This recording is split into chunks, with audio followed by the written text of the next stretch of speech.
Começamos então a terceira e última parte do livro. Parte 3. O Caçador de Pássaros, de outubro de 1984 a dezembro de 1985. Ponto de vista de Meika Zahara, parte 1. Fazia um tempo que eu estava pensando em escrever uma carta para você, pássaro de corda, mas não conseguia me lembrar do seu nome verdadeiro de jeito nenhum, então acabava adiando. Afinal, por mais gentil que seja o carteiro, ele não vai entregar uma carta endereçada ao Senhor Pássaro de Corda, Satagaia, XXX, número 2. Eu sei que, quando nos conhecemos, você falou o seu nome, mas eu tinha me esquecido completamente. Até porque Toru Okada é um nome que a gente esquece completamente depois de 2 ou 3 chuvaradas. Até que uns dias atrás eu me lembrei, de repente, por acaso, como se a porta abrisse por causa do vento. É mesmo! O nome verdadeiro do pássaro de corda é Toru Okada. Acho que devo começar contando rapidamente onde estou e o que estou fazendo, mas isso não é muito fácil. Não significa que estou numa situação bem complicada e difícil. Acho que minha situação é bem simples e fácil. Não cheguei até aqui passando por um processo tão complicado assim. Basta pegar uma régua e um lápis e fazer um traço ligando os pontos. Simples. Agora, quando tento explicar para você, pássaro de corda, desde o começo e na ordem, por alguma razão não consigo encontrar as palavras de jeito nenhum.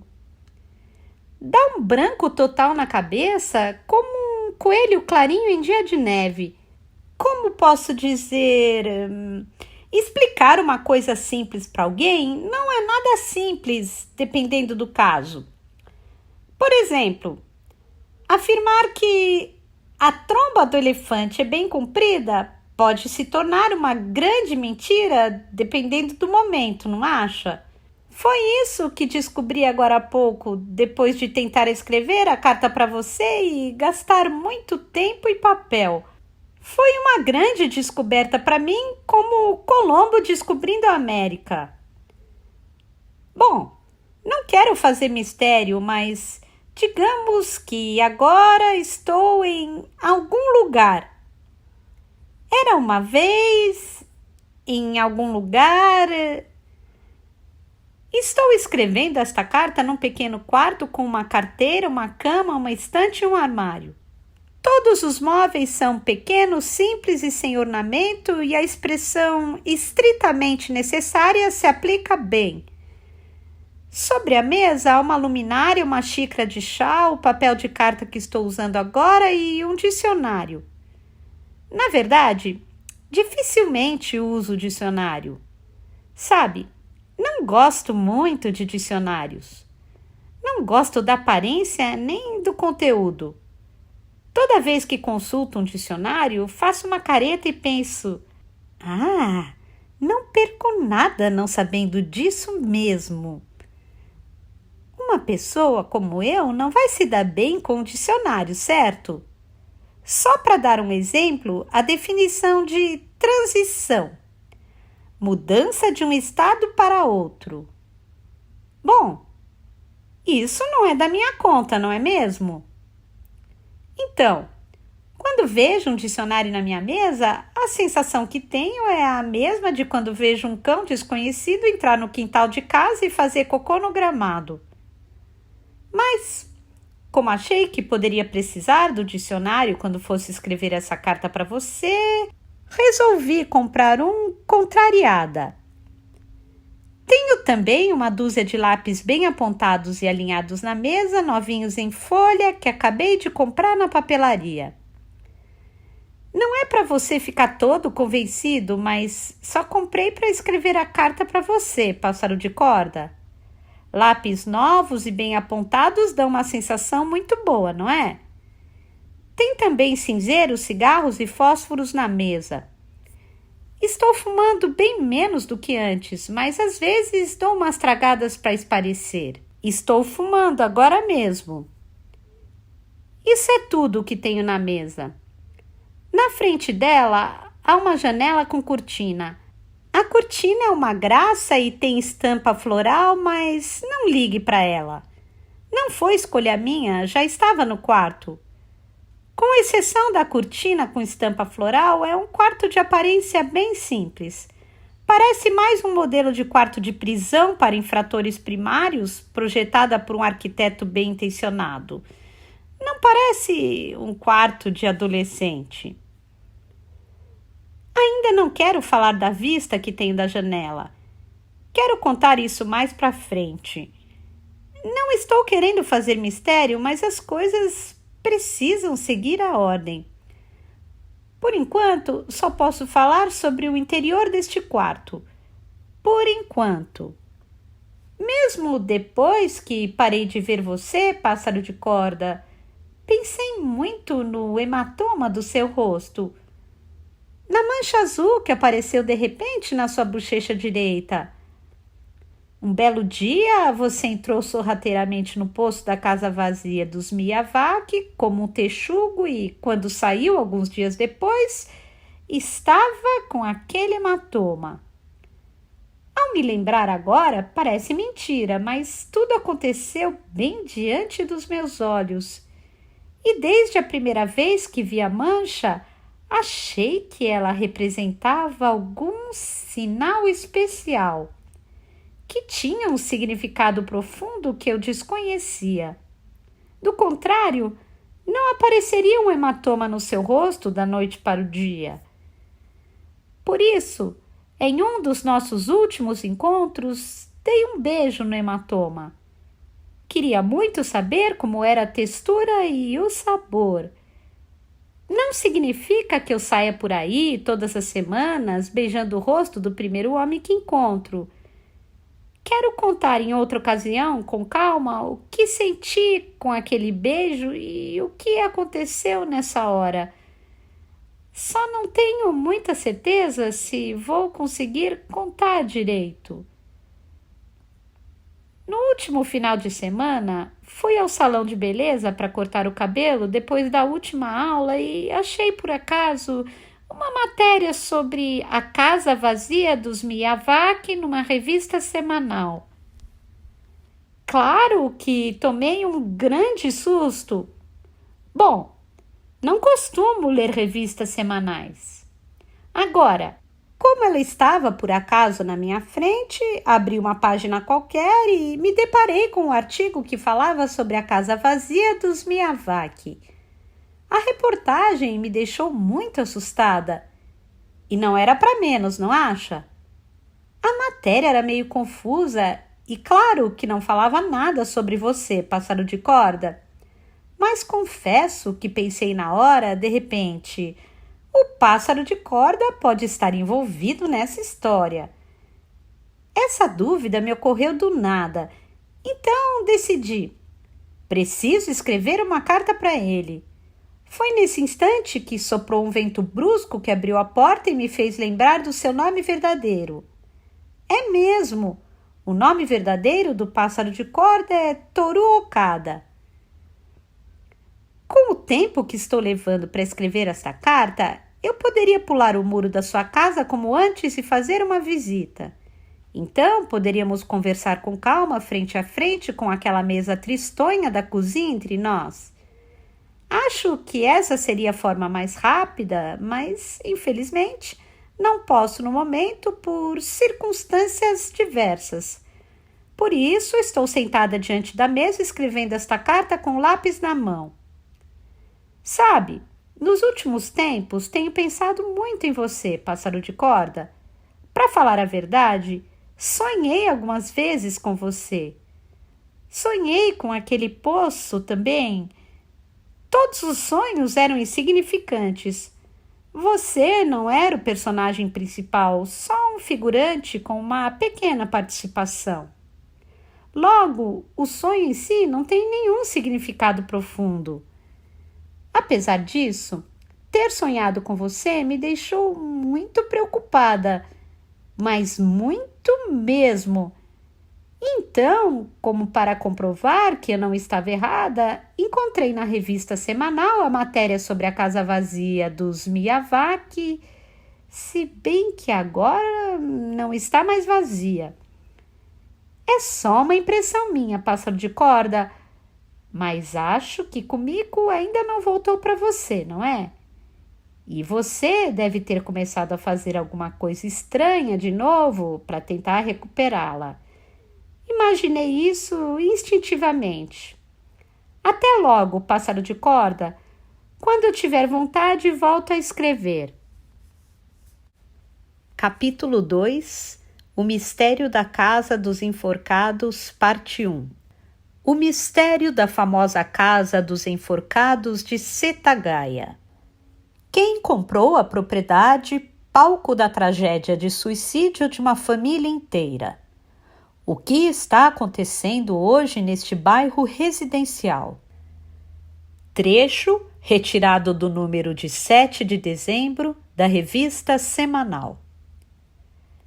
A propriedade, que fica em Setagaya XXX número 2, é conhecida pela vizinhança como a Casa dos Enforcados. O terreno tem 330 metros quadrados. Fica num pacato bairro residencial de bom nível de Tóquio, é voltado para o sul, bem iluminado e parece perfeito para uma residência. Apesar disso, as pessoas que conhecem o local são unânimes. Nem de graça eu quero aquela propriedade. O motivo? Todos os seus antigos moradores, sem exceção, tiveram destino trágico. De acordo com o nosso levantamento, as 7 pessoas que moraram na propriedade desde 1926 cometeram suicídio, a maioria por enforcamento ou asfixia. Os detalhes dos suicídios foram omitidos. Uma empresa fantasma comprou o terreno mal assombrado. O caso mais recente da série de tragédias que não pode ser considerada mera coincidência foi o suicídio da família Koji Miyawaki, foto 1, dono da Rooftop Grill, uma tradicional rede de restaurantes. Há 2 anos, depois de fracassar em seus negócios, Koji Miyawaki contraiu uma grande dívida, vendeu todos os restaurantes e declarou falência. Mas, mesmo assim, continuou sendo perseguido por credores. Em janeiro deste ano, em um hotel em Takamatsu, província de Kagawa, ele acabou estrangulando com cinto a segunda filha Yuki, 14 anos na época, enquanto ela dormia. E, em seguida, se enforcou com sua esposa Natsuko com uma corda. A filha mais velha do casal, que estava na universidade na época da tragédia, está desaparecida até hoje. Koji Miyawaki sabia dos sinistros rumores que cercavam o local quando adquiriu a propriedade em abril de 1972, mas não levou a sério, considerando mera coincidência. Depois de comprar o local, demoliu a casa velha e desocupada há muito tempo, nivelou o terreno e mandou erguer uma casa de 2 andares após contratar, por desencargo de consciência, uma cerimônia de purificação conduzida por um sacerdote shintoísta. Os vizinhos são unânimes em afirmar que as filhas eram alegres e que a família parecia feliz. 11 anos depois, a família Miyawaki era vítima de uma calamidade. No outono de 1983, Koji Miyawaki abriu mão do terreno e da casa, ambos penhorados como garantia de um empréstimo. Porém, devido a uma disputa entre os credores para decidir quem teria prioridade para receber o pagamento das dívidas, a resolução foi adiada. O terreno só foi liberado no verão do ano passado, depois da decisão judicial. Ele foi comprado por uma imobiliária de médio porte de Tóquio, a Terrenos e Prédios XXX, por um preço bem abaixo do de mercado. Essa imobiliária demoliu a casa construída por Koji Miyazaki e tentou revender o terreno. Como era uma região privilegiada de Setagaya, choveram interessados, mas, por conta do histórico do local, todos desistiram na última hora. O gerente de vendas da imobiliária Terrenos e Prédios XXX, o Sr. M, disse o seguinte: Nós também sabíamos da péssima fama do lugar, porém, como a localização era excelente, estávamos otimistas em encontrar um comprador, achando que bastaria baixar um pouco o preço. No entanto, ao colocar o terreno no mercado, ninguém se interessou. Nesse meio tempo, para nossa infelicidade, aconteceu o lamentável suicídio de toda a família Miyazaki em janeiro e nós também ficamos sem saber o que fazer. Em abril deste ano, enfim, apareceu um comprador. Desculpe, mas não podemos revelar os dados do comprador nem os valores do negócio, explica M. Por isso, os detalhes são desconhecidos.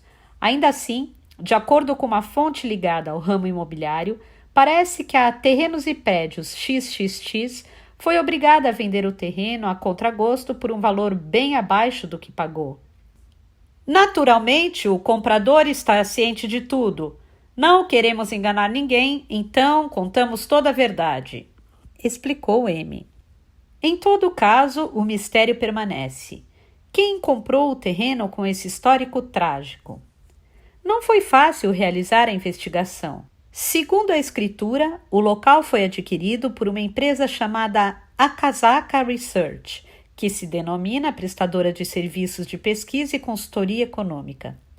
O objetivo da aquisição do terreno seria a construção de uma casa para abrigar os funcionários. Logo depois da compra, a casa foi construída. Porém, a Akasaka Research é uma típica empresa fantasma e na sede registrada na escritura encontramos apenas uma placa com os dizeres Akasaka Research na porta de uma sala de um pequeno prédio. Quando tocamos a campainha, ninguém atendeu. Segurança total e sigilo absoluto. Atualmente, o antigo terreno da família Miyazaki está cercado por um muro de concreto mais alto do que os da vizinhança.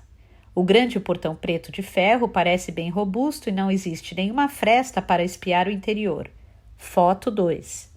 No alto de uma das colunas há uma câmara de segurança. Segundo o relato dos vizinhos, o portão eletrônico se abre algumas vezes por dia para a saída ou entrada de um Mercedes-Benz 500 SL preto com vidro fumê. Afora isso, não há nenhuma movimentação, nenhum barulho. As obras de construção tiveram início em maio e foram concluídas em 2 meses e meio, período excepcionalmente curto.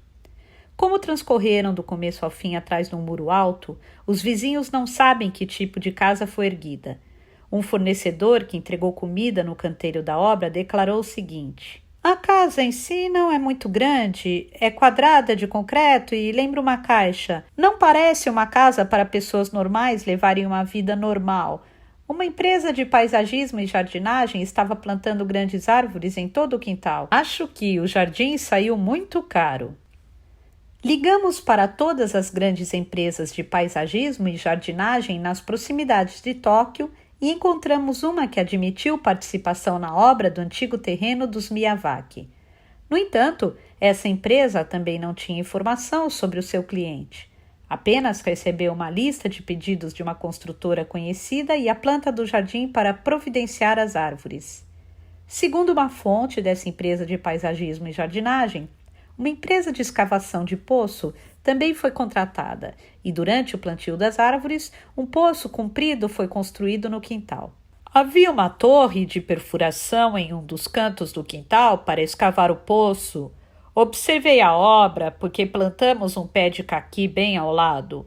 Como estavam escavando o local onde já havia um poço, acredito que o trabalho tenha sido fácil. Agora, o estranho é que não tinha água. O poço de antes já não tinha água. E como escavaram o mesmo local, não havia como ter água. Achei isso curioso. Parecia ter algum motivo especial. Infelizmente, não conseguimos localizar a empresa que escavou o poço. Descobrimos que o Mercedes-Benz 500 SEL, que circula pela casa, pertence a uma grande locadora de carros, cuja matriz fica em Chiyoda, Tóquio, e está alugado para uma empresa de Minato desde julho com um contrato válido por 3 anos. O nome da empresa que alugou o carro não foi revelado, mas, pelas circunstâncias, só pode ser a Akasaka Research. A título de curiosidade, o valor estimado de aluguel do Mercedes-Benz 500 SEL é de cerca de 10 milhões de ienes. A locadora de carros também oferece a opção de motorista, mas não se sabe se o contrato firmado do 500 SEL inclui esse profissional. Os vizinhos não quiseram comentar muito sobre a casa dos enforcados com nossos repórteres. Nesse bairro, os moradores não costumam ter uma relação muito próxima e provavelmente ninguém quer muito envolvimento com a casa. Um dos moradores, afirmou o seguinte: a segurança é realmente rigorosa, mas não tenho motivos para reclamar e acho que o pessoal também não está ligando muito.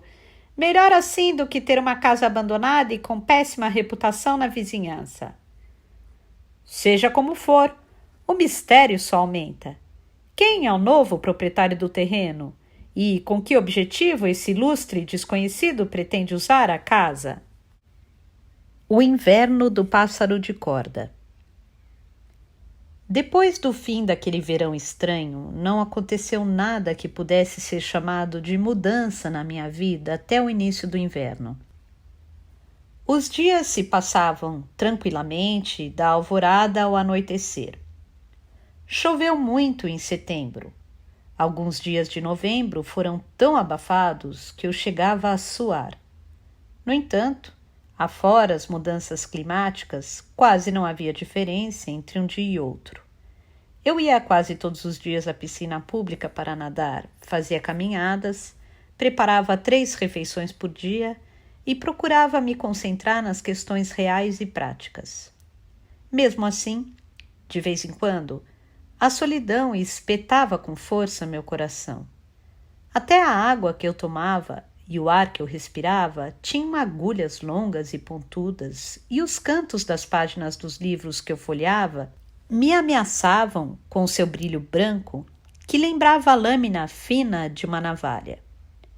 Às 4 da manhã, no silêncio total, eu conseguia ouvir o som da raiz da solidão se expandir cada vez mais.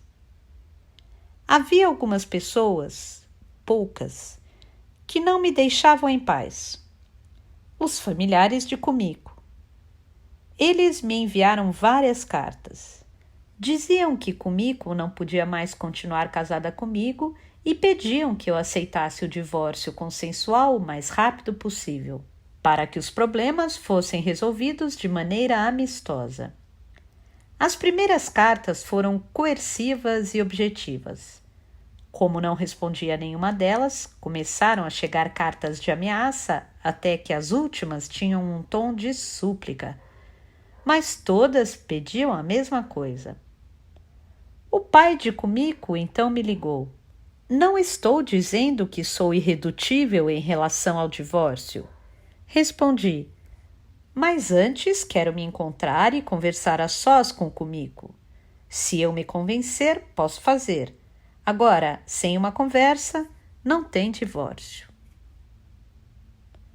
Olhei pela janela da cozinha e observei o sol chuvoso e escuro lá fora. Aquele era o 4º dia seguido de chuva na semana. O mundo todo estava escuro, úmido e molhado. Kumiko e eu decidimos nos casar depois de conversar muito a sós. Prossegui. Para terminarmos a nossa relação, quero fazer o mesmo. A conversa com o pai de Kumiko não nos levou a lugar nenhum. Não, para ser preciso, levou a um lugar, sim, a insatisfação de nós dois. Comecei a me perguntar algumas coisas. Será que Kumiko desejava mesmo a separação? Ela teria pedido a seu pai para tentar me convencer? Kumiko disse que não quer mais ver você. Tinha afirmado seu pai. Seu irmão Noburo Vataya também tinha mencionado algo semelhante durante nosso encontro. Logo, não deveria ser totalmente mentira. Os pais de Kumiko costumavam interpretar os fatos da maneira mais conveniente possível para eles. No entanto, até onde eu soubesse, não inventavam algo do nada. Por bem ou por mal, eram pessoas realistas. Por isso, se o pai estava falando a verdade, será que a família estava escondendo Kumiko em algum lugar? Eu não conseguia acreditar nessa hipótese. Desde a infância, Kumiko não alimentava quase nenhum tipo de amor pelos pais ou pelo irmão mais velho e se esforçava muito para não depender da família para nada. Talvez Kumiko tivesse arrumado um amante e me trocado por ele. Eu ainda não estava totalmente convencido da explicação que ela me dera na carta, mas podia admitir que essa possibilidade não era completamente infundada. Agora, não conseguia acreditar que Kumiko pudesse estar na casa dos pais ou em algum lugar providenciado por eles, nem que tentaria entrar em contato comigo por intermédio da família.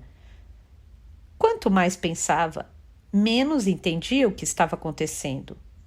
Será que Kumiko tivera um colapso mental e não conseguia mais tomar as próprias decisões? Será que estava confinada em algum lugar, por algum motivo, contra sua vontade? Eram possibilidades que me ocorriam. Procurei reunir, ordenar e reordenar fatos, palavras e memórias, mas acabei desistindo. Minhas suposições não me levavam mais a lugar algum. O outono estava chegando ao fim e o clima de inverno já pairava no ar. Como eu costumava fazer quando chegava essa época do ano, juntei com uma vassoura as folhas secas caídas no quintal e coloquei num saco plástico para jogar fora. Subi no telhado pela escada e tirei as folhas que entupiam as calhas.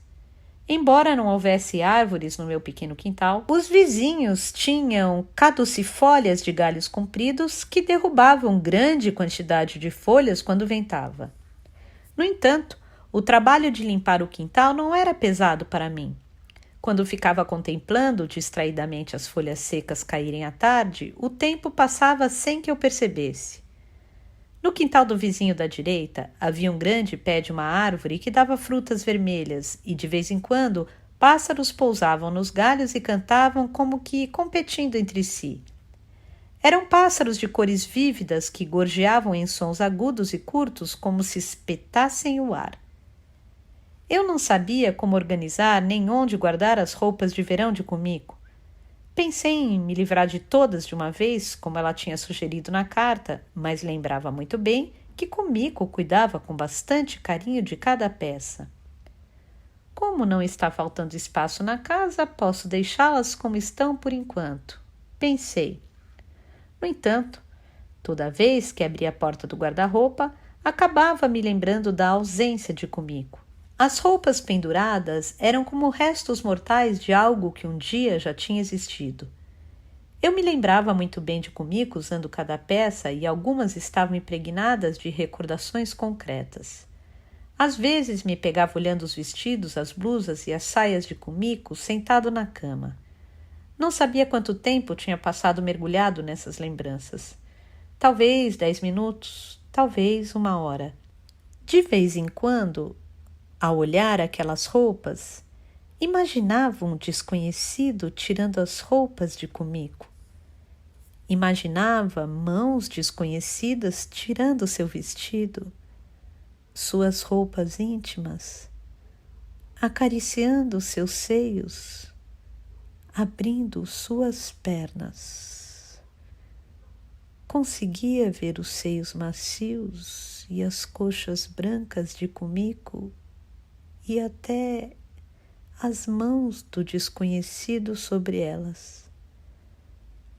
Eu não queria imaginar essa cena, mas era inevitável, porque provavelmente tinha acontecido de verdade. E eu tinha que me familiarizar com essa imagem. Afinal, não podia empurrar a realidade para algum lugar distante. O tio de Noburo Vataya, que era membro da Câmara Baixa pela província de Niigata, faleceu no início de outubro. Ele estava internado no hospital de Niigata e sofreu uma parada cardíaca durante a noite. Apesar dos esforços dos médicos, acabou falecendo de madrugada. Como sua morte era esperada e corriam boatos de que em breve seriam convocadas eleições para a Câmara Baixa, seu comitê eleitoral agiu com bastante agilidade. Noburo Vataya sucedeu a base eleitoral do tio, como já estava acordado. O falecido Vataya era muito forte para atrair votos, e esse distrito eleitoral era famoso pelo ferrenho apoio ao Partido Conservador. Se não acontecesse uma calamidade, a eleição de Noburo Vataya estava garantida, dizia a matéria do jornal que li na biblioteca.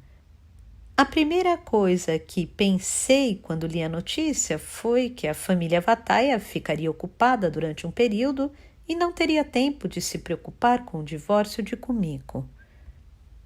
Pouco depois, no início da primavera do ano seguinte, houve a dissolução da Câmara Baixa e foram convocadas eleições. Noburo Vataya se elegeu como esperado com grande margem de votos. Acompanhei as notícias desde a candidatura até a contagem dos votos por meio dos jornais da biblioteca, mas a eleição dele para membro da Câmara não me despertou praticamente nenhuma emoção. Para mim, tudo já parecia selado há muito tempo. A realidade estava acompanhando com cuidado linhas que já estavam traçadas. O hematoma azul escuro não aumentou nem diminuiu. Não provocava febre nem dor. Aos poucos, esqueci que ele estava no meu rosto. Eu já não usava óculos escuros nem chapéu para tentar escondê-lo. De vez em quando, eu me lembrava dele quando saía para fazer compras e cruzava com pessoas que me olhavam assustadas ou desviavam o olhar. Mas acabei me acostumando com essa situação que não me causava mais incômodo. Afinal, eu não estava criando problemas a ninguém por causa do hematoma. Toda manhã, eu olhava com cuidado enquanto lavava o rosto e fazia a barba, mas não notava nenhuma mudança.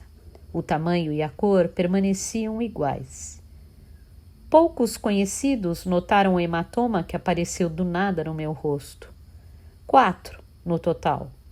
O dono da lavanderia em frente à estação, o cabeleireiro, o funcionário da loja de bebidas Omura e a mulher do balcão da biblioteca. Ninguém mais. Quando me perguntaram, fiz uma expressão de constrangimento e expliquei em poucas palavras que tinha sofrido um pequeno acidente. Eles não pediram detalhes. Puxa, sinto muito, se limitaram a dizer como se realmente estivessem sentidos. Parecia que eu me afastava cada dia mais de mim mesmo. Quando observava a minha mão demoradamente, eu tinha a impressão de que ela ficava transparente e conseguia ver o que tinha atrás dela. Eu não falava praticamente com ninguém. Ninguém me mandava carta, ninguém me ligava. Na caixa de correspondência, eu só recebia contas para pagar e malas direta, a maioria para Kumiko. Catálogos coloridos de grifes, com fotos de vestidos, blusas e saias da coleção primavera. O inverno estava bastante rigoroso, mas às vezes eu me esquecia de ligar o aquecedor. Não conseguia distinguir se estava frio de verdade ou se o frio estava apenas dentro de mim. Olhava o termômetro para me certificar de que estava frio de verdade e só então ligava o aquecedor. Porém, por mais que aquecesse os cômodos, o frio que eu sentia não diminuía. De vez em quando, eu pulava o muro do quintal, como fazia no verão, e seguia pelo beco sinuoso até o local onde no passado existia a casa dos Miyawaki. Vestia um casaco curto, enrolava o cachecol até o queixo e caminhava pelo beco, pisando a grama seca castigada pelo inverno. O vento congelante soprava entre os fios elétricos, produzindo sons curtos.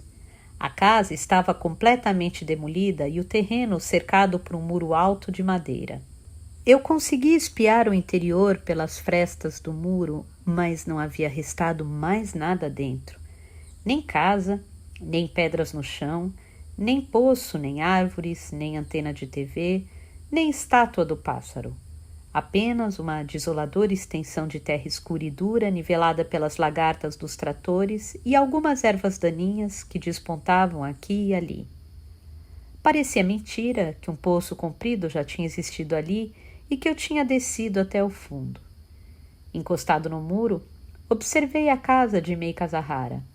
Olhei para o alto, para o quarto dela, mas Mei não estava mais ali nem sairia para me dizer: "Olá, pássaro de corda!"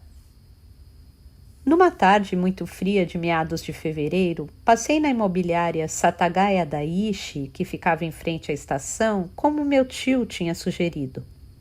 Quando abri a porta, me deparei com uma funcionária de meia idade. Havia algumas mesas perto da entrada, mas estavam vazias. Os outros funcionários deveriam ter saído para atender fora. No meio da sala, um grande aquecedor a gás estava ligado. Havia um cômodo nos fundos que parecia uma sala de visita e um velhinho lia jornal compenetrado sentado no sofá. Perguntei à funcionária se o senhor Ishikawa estava. Eu sou Ishikawa. Em que posso ajudar? Disse o velhinho virando-se para mim na sala dos fundos. Eu me apresentei, falei do meu tio e expliquei que estava morando na casa dele. Ah, sim, o sobrinho do senhor Tsuruta, disse o velhinho. Ele então deixou o jornal na mesa, tirou os óculos de leitura e guardou no bolso. Depois me analisou da cabeça aos pés. Eu não sabia que tipo de impressão ele teve de mim. Entre, por favor. Aceita chá? Respondi que não. Não se incomode, obrigado. Não sei se ele não ouviu a resposta ou se apenas me ignorou, porque pediu para a funcionária preparar chá para mim. Depois de um tempo, ela apareceu com um bule e o velhinho e eu tomamos chá na sala de visita sentados frente a frente. O aquecedor dessa sala estava ligado e fazia frio. Na parede havia um mapa da região com marcações de lápis e caneta em alguns pontos. Ao lado estava pendurado um calendário com o famoso quadro da ponte do Van Gogh. Era o calendário de um banco. Faz tempo que não vejo o senhor Tsuruta. Ele está bem? Perguntou o velhinho depois de tomar um gole do chá. Acredito que sim. Meu tio está sempre tão ocupado que mal nos vemos. Respondi. Que ótimo! Há quantos anos será que não me encontro com ele? Tenho a impressão que faz uma eternidade, disse o velhinho, que pegou um cigarro do bolso do paletó e, como se calculasse um ângulo, riscou o fósforo com força.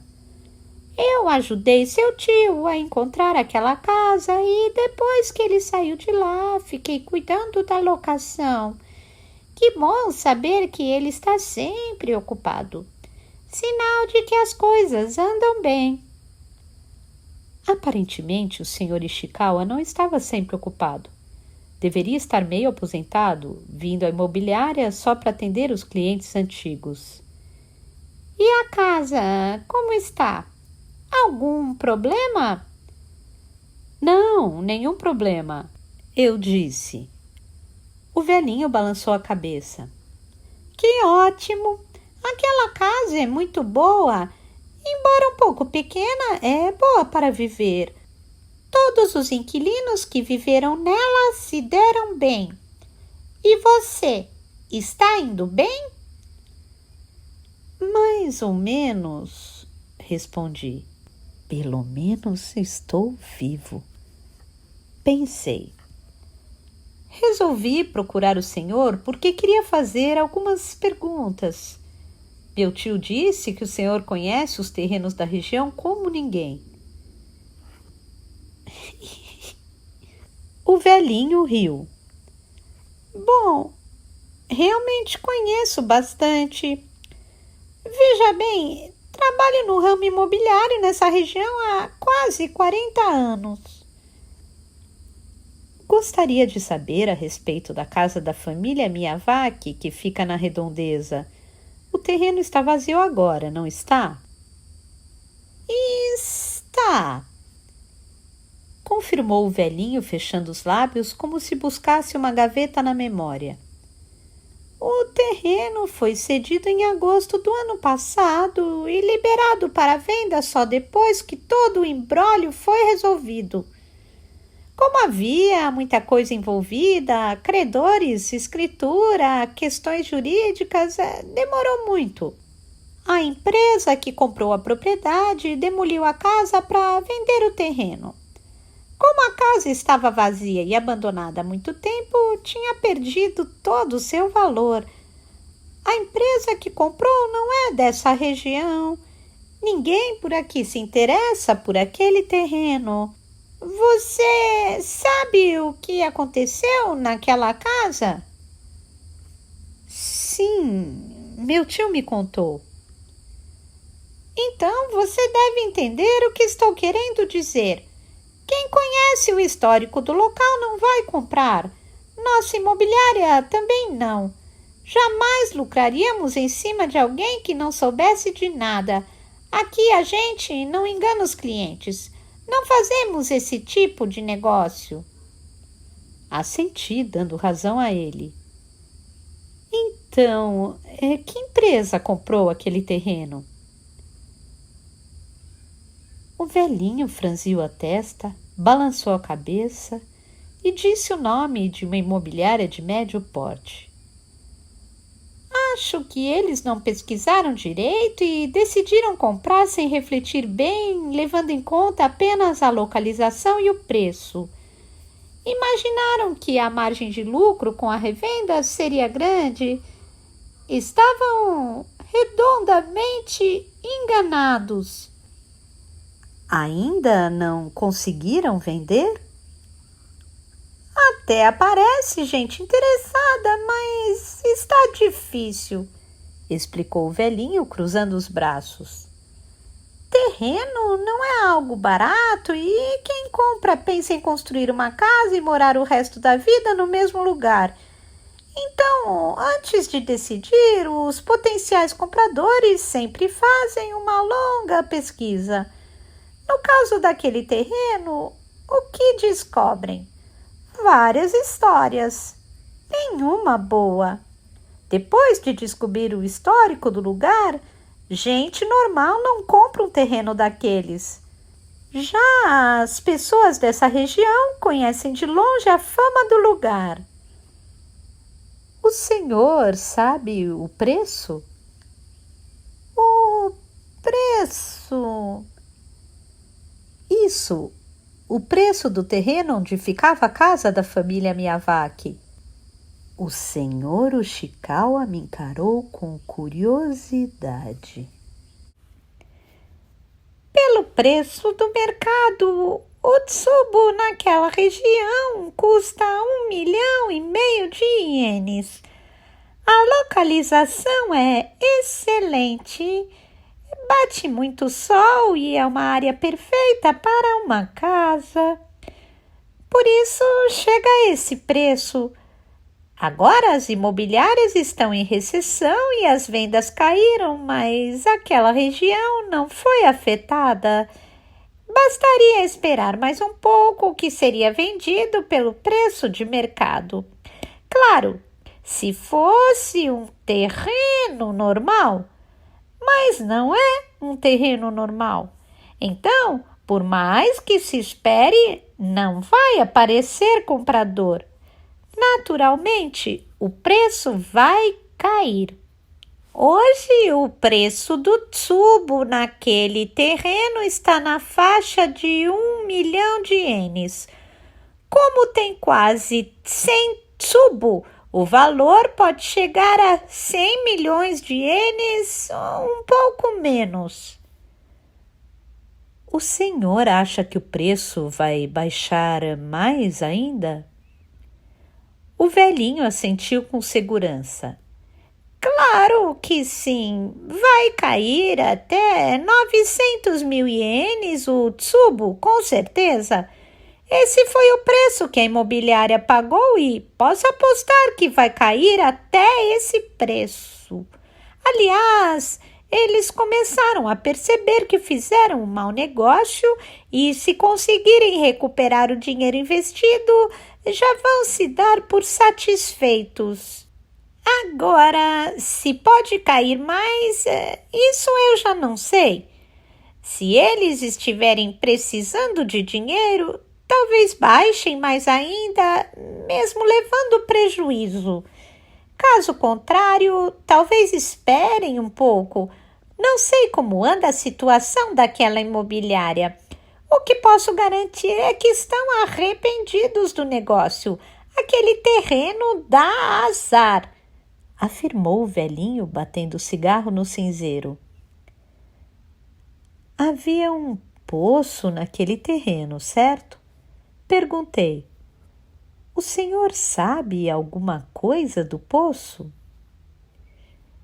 Sim, havia um poço, disse o senhor Ishikawa. Era um poço bem fundo, mas parece que foi fechado. Já estava seco mesmo. Não servia para nada. O senhor sabe quando ele secou? O velhinho fitou o teto por um tempo de braços cruzados. Faz muito tempo, já não consigo lembrar direito, mas ouvi dizer que antes da guerra ainda havia água, então secou depois. Não sei quando exatamente. De qualquer maneira, quando aquela atriz se mudou para casa, o poço já estava seco e ela ficou na dúvida se fechava ou não. No fim das contas, acabou deixando, porque fazer isso não é nada fácil. Ouvi dizer que na casa da família Kasahara, que fica bem perto, ainda corre água, uma água boa. Ah, é? Pode ser que sim.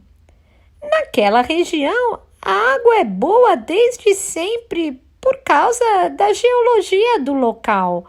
Agora, essa questão do lençol freático é complexa, sabe? Não é raro ter água em um lugar e não ter logo ao lado. Mas, enfim, você tem algum interesse pelo poço? Para falar a verdade, estou pensando em comprar aquele terreno. O velhinho levantou o rosto e me encarou.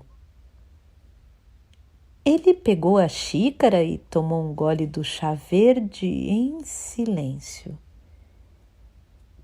Você está pensando em comprar aquele terreno? Sem dizer nada, me limitei a assentir. O velhinho pegou mais um cigarro do maço e bateu a ponta na mesa. Apenas colocou o cigarro entre os dedos sem acender. Em seguida, passou a ponta da língua pelos lábios. Como acabei de dizer, aquele local tem problema. Ninguém que morou lá teve um final feliz. Você sabe disso, não é? Vou ser bem claro. Por mais barato que seja, nunca será um bom negócio. Você quer comprar o terreno mesmo assim? Sim, eu sei de tudo. De qualquer maneira, ainda não tenho dinheiro, mesmo que o valor esteja bem abaixo do preço do mercado. Mas pretendo dar um jeito, mesmo que demore um pouco. Por isso, gostaria de me manter informado. O senhor poderia me avisar caso haja alguma flutuação de preços ou interessados na compra? O velhinho continuou me encarando por um tempo, pensativo, com o cigarro apagado entre os dedos. Depois deu uma leve tossida. Não se preocupe, aquele terreno não vai vender tão cedo. Não precisa ter pressa. Só vai começar a ter movimento quando a imobiliária tentar vender a todo custo, assumindo os prejuízos e tentando reaver parte do investimento. Minha intuição diz que ainda vai demorar muito até essa hora chegar. Passei o telefone de casa ao velhinho. Ele anotou o número na pequena agenda preta desbotada de suor. Depois que guardou a agenda no bolso do paletó, fitou meus olhos e, em seguida, o hematoma do meu rosto. Fevereiro chegou ao fim e, quase em meados de março, o frio congelante passou aos poucos a dar trégua e desatou a soprar um vento agradável do sul. Folhas verdes começaram a aparecer nas árvores e pássaros de espécies novas começaram a aparecer no quintal. Quando fazia tempo bom, eu passava o dia contemplando o quintal sentado no alpendre. Lá pela metade do mês, em uma bela tarde, recebi uma ligação do Sr. Ishikawa. O antigo terreno da família Miyawaki ainda não tinha sido vendido, e o preço caíra mais um pouco, me informou ele. Eu não disse que ele não seria vendido com tanta facilidade, comentou o velhinho orgulhoso. Não se preocupe, vai baixar mais ainda. E você, como está? Conseguindo juntar dinheiro? Naquela noite, mais ou menos às 8 horas, quando eu estava lavando o rosto no banheiro, percebi que o hematoma estava ficando quente. Quando toquei com o dedo, senti que estava quente. A cor também estava mais vívida, um pouco roxa. Fiquei observando o espelho por muito tempo, prendendo a respiração. Olhei fixamente para o reflexo até que meu rosto não pareceu mais meu rosto. Parecia que o hematoma estava exigindo algo de mim com urgência. Enquanto observava meu reflexo no espelho, meu reflexo também me observava em silêncio. Preciso conseguir aquele poço a qualquer custo. Essa foi a conclusão a que cheguei. Capítulo 4. O despertar da hibernação, mais um cartão de visita, dinheiro não tem nome. É claro que, para conseguir comprar um terreno, não basta querer. Na verdade, eu não tinha praticamente nenhum tostão. Ainda contava com um pouco de dinheiro da herança deixada pela minha mãe. Mas, em breve, aquela reserva acabaria por ser minha única fonte de subsistência. Além disso, eu não tinha emprego nem bens para oferecer de garantia. Não havia no mundo um banco tão generoso que se dispusesse a emprestar dinheiro para um sujeito como eu. Em outras palavras, eu precisava tirar dinheiro da cartola como um passe de mágica, e sem demora. Certa manhã, caminhei até a estação e comprei 10 bilhetes de loteria, cujo primeiro prêmio era de 50 milhões de ienes. Com taxinha, preguei na parede da cozinha os bilhetes e observei cada um todos os dias. Em pelo menos uma ocasião, observei os bilhetes sem desviar os olhos durante 1 hora sentado na cadeira. Como se esperasse surgir um sinal secreto que só eu pudesse enxergar. Depois de alguns dias, tive algo como um pressentimento. Não tenho nenhuma chance de ganhar na loteria. até que o pressentimento se transformou em convicção. O problema nunca se resolveria com facilidade só porque caminhei até a estação, comprei alguns bilhetes de loteria e fiquei esperando o dia do sorteio.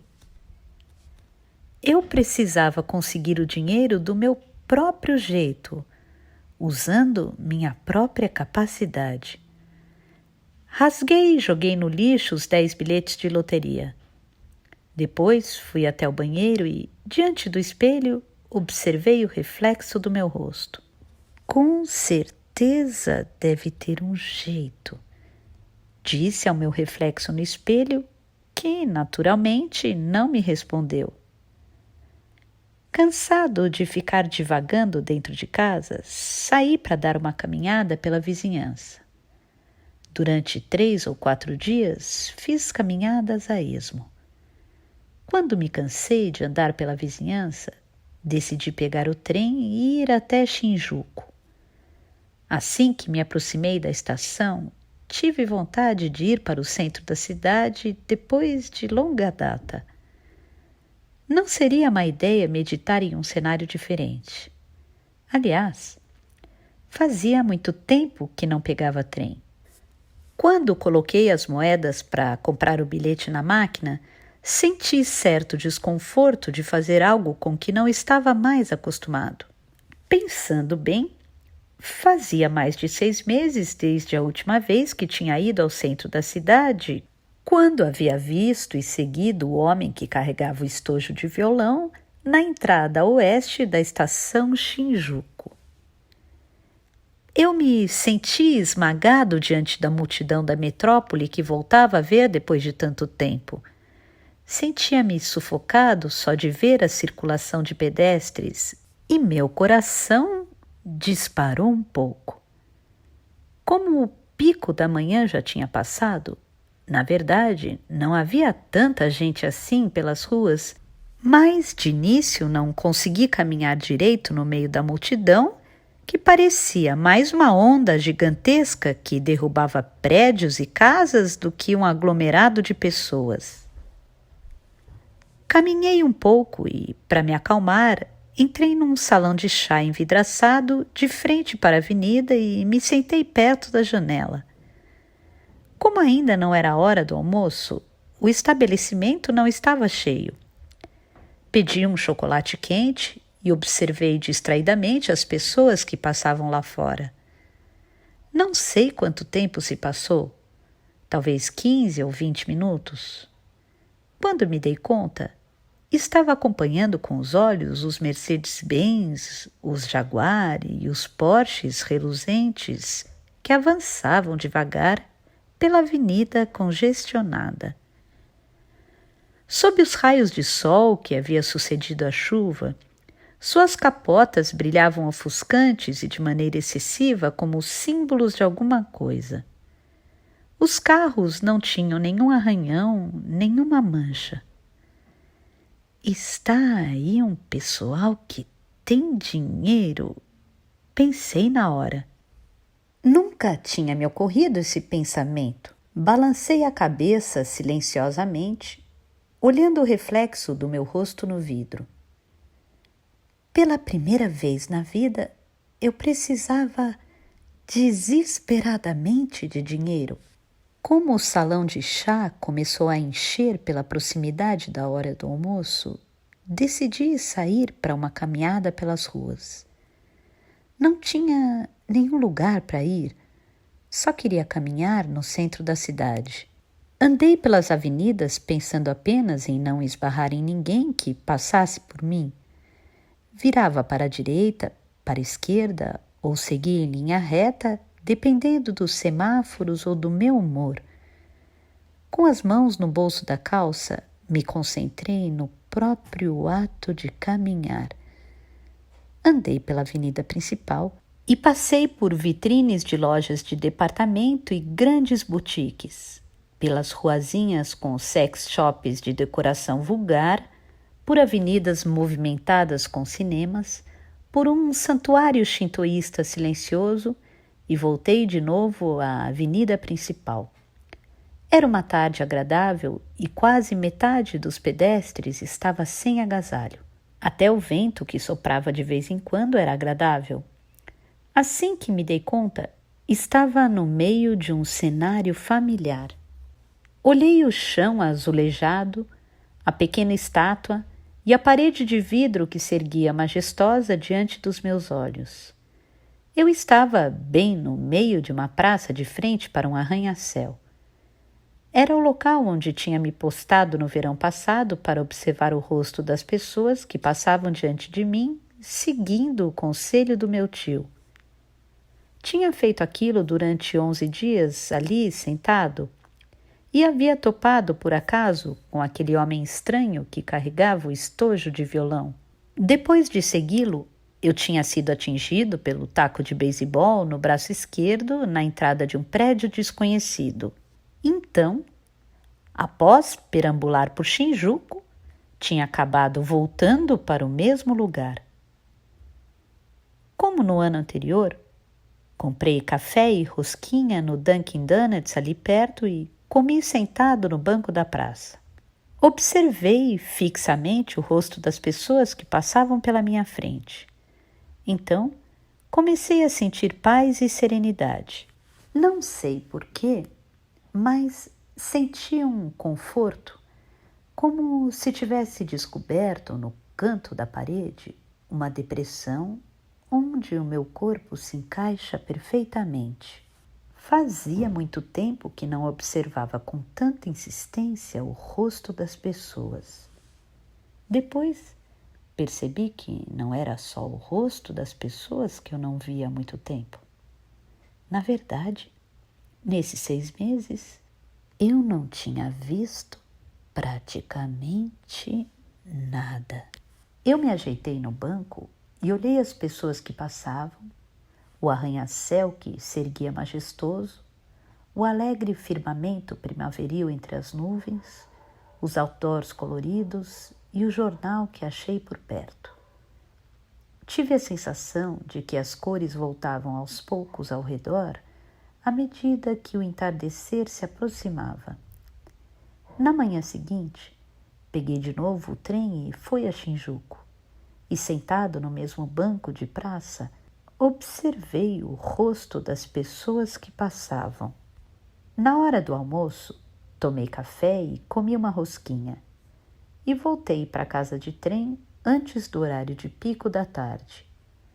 No dia seguinte, fiz a mesma coisa. Não aconteceu nada de diferente. Não fiz nenhuma descoberta. O que era mistério continuava sendo mistério, e o que era dúvida continuava sendo dúvida. Porém, eu tinha uma vaga sensação de que estava me aproximando de algo bem aos pouquinhos. Consegui verificar essa aproximação com meus próprios olhos quando estava de pé diante do espelho do banheiro.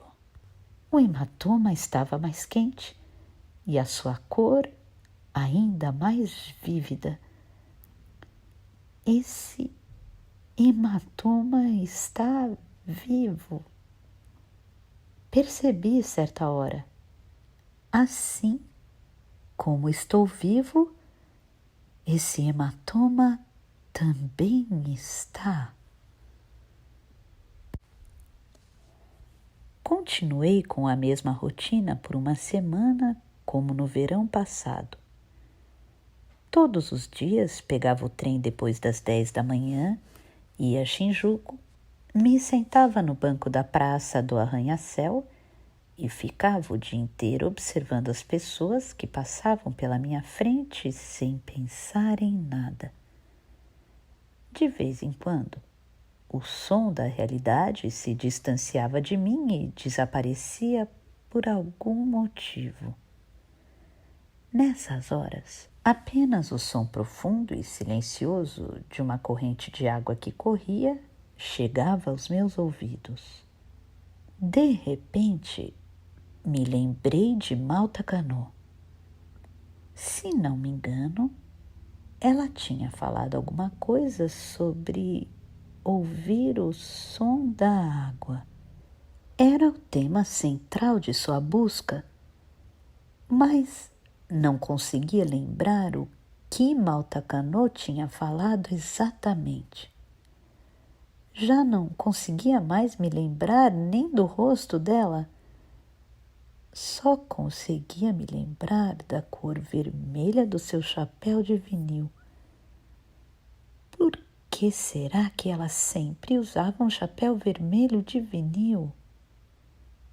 Porém, o som das coisas ao redor voltou aos poucos e recomecei a olhar o rosto das pessoas. Na tarde do 8º dia, uma mulher puxou conversa comigo quando estava olhando para o outro lado, segurando um copo de papel vazio. Ei, você! Eu me virei e olhei para cima para o rosto da mulher que estava de pé. Era a mulher de meia idade que eu tinha encontrado no verão passado nesse mesmo lugar. Ela tinha sido a única pessoa a me abordar naqueles 11 dias. Eu não esperava reencontrá-la, mas quando ela me chamou, senti que era o resultado natural desse fluxo. Ela usava roupas que pareciam de excelente qualidade, como da outra vez. Seu modo de vestir também era impecável. Usava óculos escuros de armação de tartaruga, um terno azul opaco com ombreiras e uma saia de flanela vermelha. A camisa era de seda e um delicado e pequeno broche de ouro cintilava na lapela do terno. Os sapatos vermelhos de salto alto eram simples, sem ornamento, mas provavelmente cobririam minhas despesas de alguns meses. Já eu continuava me vestindo muito mal. Estava de jaqueta esportiva comprada no primeiro ano da faculdade, um moletom cinza com gola frouxa e uma calça jeans com alguns rasgos. O tênis que eu calçava já tinha sido branco, mas estava tão encardido que não dava mais para saber a cor original. Ela se sentou ao meu lado, cruzou as pernas em silêncio, abriu a bolsa e pegou um maço de Virginia Slims e me ofereceu um cigarro como da vez passada. Respondi que não queria, como da outra vez. Ela colocou na boca um cigarro e acendeu com um isqueiro de ouro do tamanho de uma borracha comprida. Depois, tirou e guardou os óculos escuros no bolso do terno e observou os meus olhos como se procurasse moedas que tinha derrubado num tanque raso. Também fitei os olhos dela. Eram curiosos, com profundidade, mas sem expressão. Ela estreitou um pouco os olhos. Quer dizer que você acabou voltando. Assenti. Observei a fumaça fina se levantar da ponta do cigarro, oscilar pelo vento e desaparecer. Ela deu uma olhada ao redor como para verificar com os próprios olhos o que eu podia ver do banco. Aparentemente, o resultado todo não despertou muito o seu interesse. Ela voltou a olhar o meu rosto. Encarou meu hematoma por um tempo, meus olhos, meu nariz, minha boca, e voltou para o hematoma. Tive a impressão de que, se pudesse, ela tentaria abrir minha boca à força para olhar meus dentes e observaria o interior das minhas orelhas como se avaliasse um cão. Acho que estou precisando de dinheiro, comentei.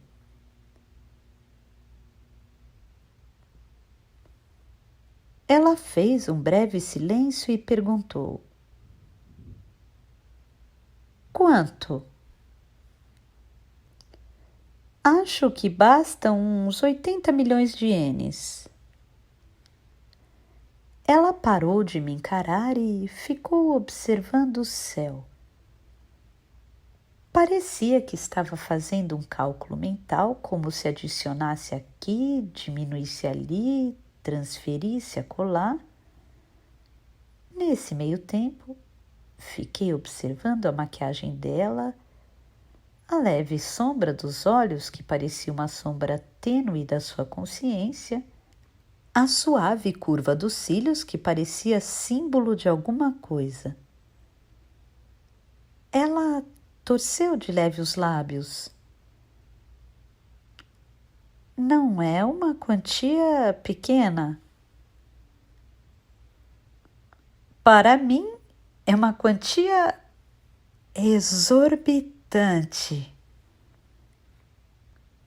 Ela jogou no chão o cigarro pela metade e pisou com cuidado com a sola do sapato de salto alto. Depois, tirou da bolsa achatada um porta-cartões de couro, pegou um cartão e colocou na minha mão. Me encontre amanhã à tarde, às 4 em ponto. No cartão de visita só estava escrito o endereço em caracteres bem pretos. Minato Akazaka, o número, o nome do prédio e a sala. O nome dela não estava escrito, nem o telefone. Virei o cartão para confirmar, mas o verso estava em branco. Aproximei do meu nariz. Não tinha cheiro. Era só um papel branco comum. Olhei o rosto da mulher. Não tem seu nome? A mulher sorriu pela primeira vez. Em seguida, balançou a cabeça em silêncio. Você não está precisando de dinheiro? Dinheiro tem nome? Também balancei a cabeça. É claro que dinheiro não tinha nome. Se tivesse, deixaria de ser dinheiro. O que dava significado ao dinheiro, de fato, era a sua natureza anônima, que lembrava uma noite escura, e sua absoluta intercambiabilidade de tirar o fôlego. A mulher se levantou do banco. Você consegue vir às 4? Vou conseguir o dinheiro? Não sei. O sorriso pairava no canto dos olhos dela como marcas feitas pelo vento na areia. Ela observou mais uma vez o cenário ao redor e limpou a barra da saia por mera formalidade. Depois que a mulher desapareceu a passos largos no meio da multidão, fiquei olhando por um tempo a bituca de cigarro que ela pisoteou e a marca de batom no filtro.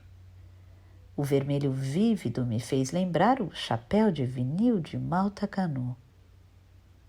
Se tudo aquilo tinha alguma vantagem, era a de que eu não tinha nada a perder. Provavelmente.